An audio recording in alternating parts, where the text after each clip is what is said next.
dimanche 5 avril, Elisabeth II s'est adressée aux Britanniques dans un discours historique. Et pour cause, depuis le début de son règne, ce n'est que la 5e fois qu'elle donne une telle allocution.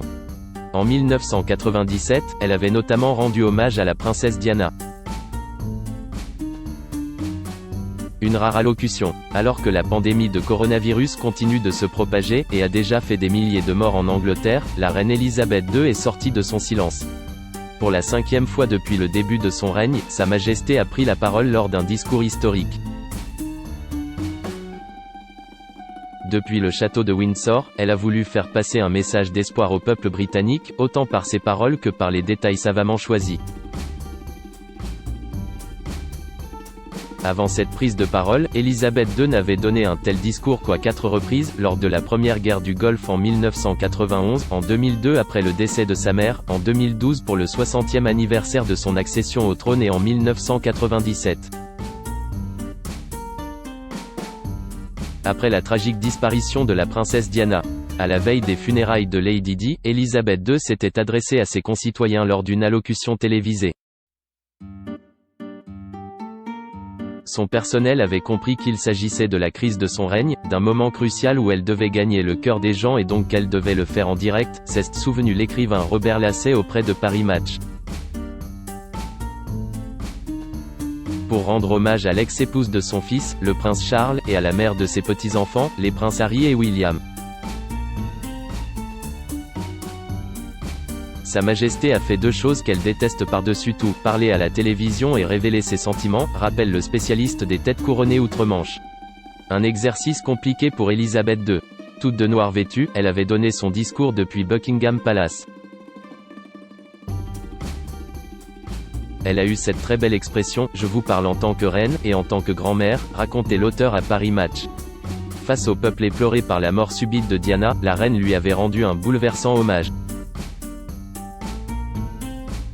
Je l'admirais et la respectais, pour son énergie et son engagement envers les autres, et surtout pour son dévouement envers ses 2 garçons, confia-t-elle.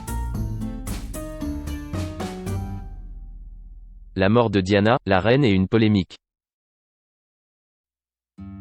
Dans les bons comme dans les mauvais moments, elle n'a jamais perdu sa capacité à sourire et à rire, ni manqué d'inspirer les autres avec sa chaleur et sa gentillesse.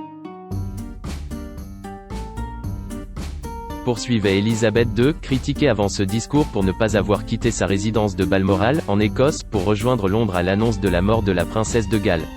Mais à l'époque, la polémique a bien eu lieu. La raison ? L'absence de drapeau sur le palais. Alors qu'il y avait un drapeau en berne devant chaque institution, il n'y avait rien à Buckingham, racontait l'auteur à nos confrères. Les gens voyaient là un symbole du manque de respect de la famille royale envers Diana. Elle n'a pas voulu plier, et cela a presque provoqué une révolution contre elle. À la veille des funérailles, lors de son discours bouleversant, un Union Jack flottait bien dans le ciel londonien.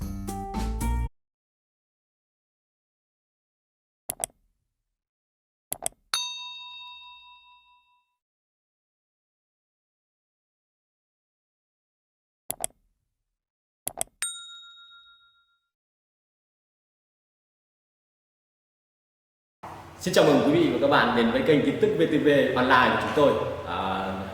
Hôm nay chúng tôi sẽ đưa đến các bạn những tin tức mới nhất của trong ngày.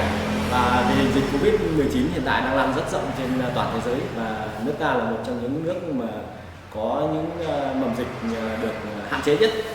Và hôm nay VTV của chúng tôi sẽ đưa đến cho quý vị và các bạn những tin tức tuần tự và các tỉnh thành, các mầm dịch như sau. Và Yên Mô hiện tại là chưa mắc ca Covid nào